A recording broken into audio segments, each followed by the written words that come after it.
If you're someone na gustong-gustong magpalago ng buhok niya, pero ayaw na ayaw naman sa hair oils dahil sa sobrang lagkit na feelings, then this is for you. Most people think that hair oils or oil-based products are the best way to treat hair loss or hair fall, diba? Pero aminin natin, nakakatamad mag-apply ng hair treatment, lalo na kung aalis ka or matutulog ka tapos feeling mo ang lagkit-lagkit ng buhok mo dahil sa oil.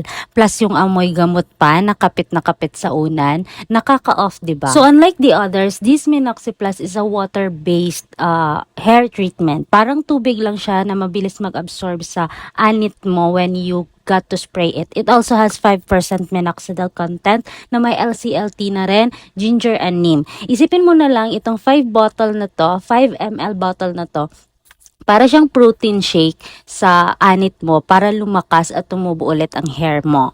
It nourishes your hair follicles. So, ginagamit ko siya twice a day, morning and night. Minsan bago ako mag-shower, minsan after, depende sa mood. Kasi nga, hindi siya nakaka-bad hair day. And yung scent niya, napaka-mild lang. Hindi siya amoy ospital or hindi siya amoy gamot like the others. Kaya, pwede siya kahit may gala ka or you apply it before you go out. As you can see, no, paubos na to. About 3 months ko na rin tong ginagamit. And so far, ang ganda ng tubo ng hair ko. Lessen up na rin yung paglalagas ng buhok ko. At pati yung mga baby hair sa gilid nagsisilabasan na talaga. So, this is perfect for men and women, pero may slight difference lang sa recommended dosage for each, which is why it's important to read the instructions. Nasa likod naman ng bottle. Personally, I use this and it's very easy to apply to the scalp without causing irritation, which is a huge plus.